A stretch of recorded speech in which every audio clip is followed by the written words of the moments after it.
Hey guys, welcome to my channel. I am Smriti और coach from Smriti's knowledge is present here. तो हम लोग आज का 5 के questions in a video form start करते हैं. और इसका यदि आपको शॉर्ट्स चाहिए तो आप इसके शॉर्ट्स में जाकर देख सकते हैं, जिसमें क्वेश्चन होंगे, ऑप्शंस होंगे और करेक्ट आंसर होगा. लेकिन इसमें हम लोग question, options and correct answer और उसके बाद उनका नोट्स भी करेंगे. Let's start. Tomato flu, which was seen in the news recently, is endemic to which state? Tomato flu जो एक डिजीज़ है जिसको हम लोग न्यूज़ में आप लोग देखे ही होंगे, वो किस स्टेट से रिलेटेड है? तो ऑप्शंस है तमिलनाडु, केरला, कर्नाटका, ओडिशा. तो option number B, Kerala is the right answer. तो tomato flu was seen in the news recently is endemic to Kerala. Now, after the recent outbreak of tomato flu, which was endemic to Kerala, the neighboring states are ramping up surveillance to prevent disease. तो ये जो tomato flu का जो outbreak हुआ है केरला में, उस केरला के नेबरिंग स्टेट जैसे कि तमिलनाडु, वो भी कुछ गाइडलाइंस दे रहे हैं जैसे कि इस डिजीज़ को प्रिवेंट किया जा सकता है. ये जो टोमेटो फ्लू है ना, वो एक रेयर वायरल डिजीज़ है जो कि फेवर कॉज करता है, skin irritation, rashes and dehydration cause करता है. एंड ये जो टोमेटो फ्लू का डिजीज़ है वो किसको अफेक्ट करता है ना, जो चिल्ड्रन 5 years ऑफ एज से छोटे हैं उनको अफेक्ट करता है. और ये जो टोमेटो फ्लू है, इसका नाम टोमेटो फ्लू दिया क्यों गया है? इसका नाम टोमेटो फ्लू इसलिए दिया गया है कि जो blisters, large red colour blisters होते हैं ना, वो जैसे कि टमाटो जैसे होते हैं, इसलिए टोमेटो फ्लू उसका नाम दिया गया है. और there is no specific drug and the infected children are to be isolated. और ये जो डिजीज़ है उसके लिए एक कोई भी स्पेसिफिक ड्रग नहीं है, या तो ड्रग के मीन्स यहाँ पर मेडिसिन, स्पेसिफिक मेडिसिन नहीं है. और इन्फेक्टेड चिल्ड्रन को यहाँ पर आइसोलेट किया जाता है. Now the second number question is that what is the name of the NASA mission which aims to measure the earth global electric potential. तो यहाँ पर पूछा गया है कि नासा मिशन का नाम बताइए जो कि एम रखता है अर्थ ग्लोबल इलेक्ट्रिक पोटेंशियल को मेज़र करने का.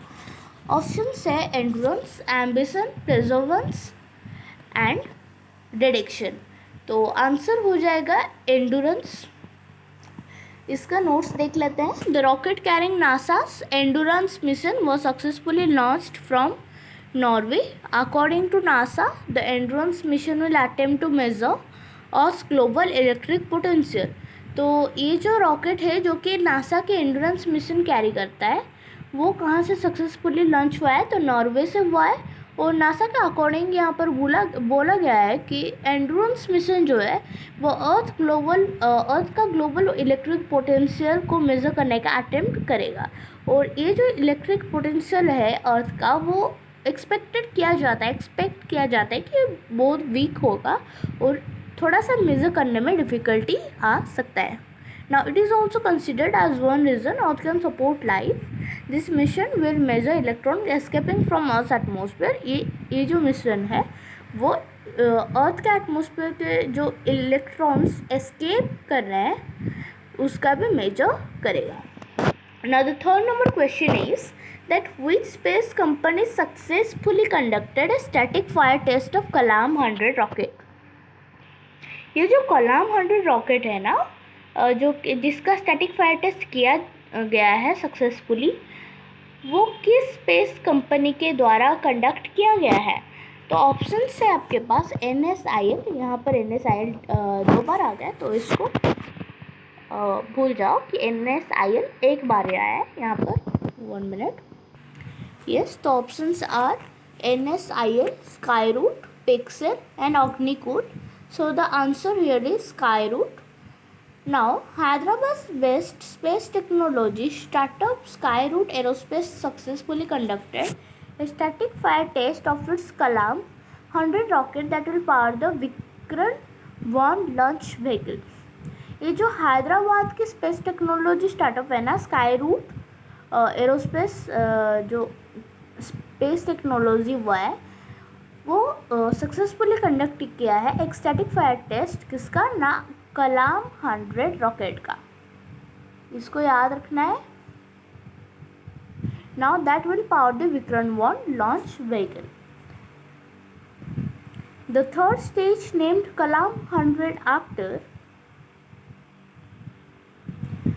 the former president APJ Abdul Kalam. The Vikram-1 vehicle has been designed to deliver 480 grams to 500 kilograms. यहाँ पर kilograms होना चाहिए था, yes, grams. तो 480 किलोग्राम से 500 किलोग्राम्स तक कार्गो ये डिलीवर कर सकता है। और ये जो कलाम 100 रॉकेट है वो किसके नाम पे आया है, तो former president APJ Abdul Kalam के नाम में आया है। इसको याद रखना है। Next question is e-water technology which is sometimes seen in the news is associated with which field? ये जो e-water टेक्नोलॉजी है वो जो कि हम लोग कभी कभार देख लेते हैं न्यूज़ में, वो किस फील्ड से रिलेटेड है? ऑप्शंस क्या हैं देख लेते हैं हम लोग। Options are finance, aviation, semiconductor manufacturing and virology. तो आपका आंसर यहाँ पर हो जाएगा एविएशन। क्लियर। नाउ इसका नोट्स देख लेते हैं। नोट्स में दिया गया है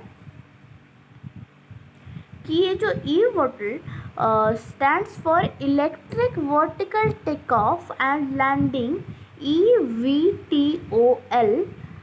The EVTOL aircrafts use electric power to hover, take up and land vertically. Clear. तो ये जो EVTOL है, इसका फॉर्मूला इसका फुल फॉर्म है electric vertical take off and landing. और ये जो एयरक्राफ्ट है EVTOL का, ये इलेक्ट्रिक पावर को यूज़ करते हैं होवर करने के लिए, टेक ऑफ करने के लिए और वर्टिकली लैंड करने के लिए। Clear. Now the union minister for civil aviation while speaking at India 2047, a part of the 7th edition of India Ideas Conclave, announced that India would rope in e-water, that is EVTOL, manufacturing bases in the country after US Air Force and the Canadian Air Force get regulatory certifications. तो यहाँ पर जो civil aviation का जो union minister है वो बोले, जब इंडिया के 2047 जो है 7th एडिशन है इंडिया आइडियाज़ कन्क्लेव के, जब वहाँ पर बोल रहे थे तो वो उन्होंने अनाउंस कर दिया है कि इंडिया EVTOL मैन्युफैक्चर करने के लिए basis in the country after US Air Force and the Canadian Air Force get regulatory certifications. Clear? Now what is the name given to the robots that are flexible which can be programmed to execute specific task? तो उन robots का नाम बताना है जो कि flexible है, which can be programmed to execute specific task, जो कि हम लोग specific task को टैक्स करने के लिए उनको प्रोग्राम कर सकते हैं। ऑप्शन है flexi robots, soft robots, super robots and multitask robots. तो आपका आंसर यहाँ पर हो जाएगा soft robots. Clear. Now notes देख लेते हैं कि soft robots are robots that are flexible and unlike traditional robots can be use to perform more delicate functions. ये जो सॉफ्ट रोबोट्स हैं, तो ये जो रोबोट्स हैं वो बहुत फ्लेक्सिबल हैं और ट्रेडिशनल रोबोट्स की तरह नहीं है, और ये बहुत डेलिकेट फंक्शन या तो बहुत प्रोग्राम में परफॉर्म किए जा सकते हैं। Now soft robots can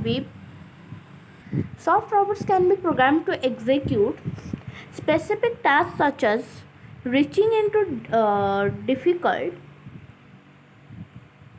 gaps or holding on to delicate objects. ये जो सॉफ्ट ऑब्जेक्ट्स हैं उनको हम लोग प्रोग्राम कर सकते हैं कुछ स्पेसिफिक टास्क के लिए, जैसे कि डिफ़िकल्ट गैप्स या तो को रीच मीन्स वहाँ पर पहुँचने के लिए, या तो किसी डेलिकेट ऑब्जेक्ट को होल्ड करने के लिए यूज़ किए जा सकते हैं। तो हमारा 5 जीके क्वेश्चंस हो गए हैं। तो आप यदि इसका शॉर्ट्स देखना चाहते हैं तो आप लोग सब्सक्राइब कर लें, लाइक कर लें वीडियो को और शेयर भी कर लें। Thank you.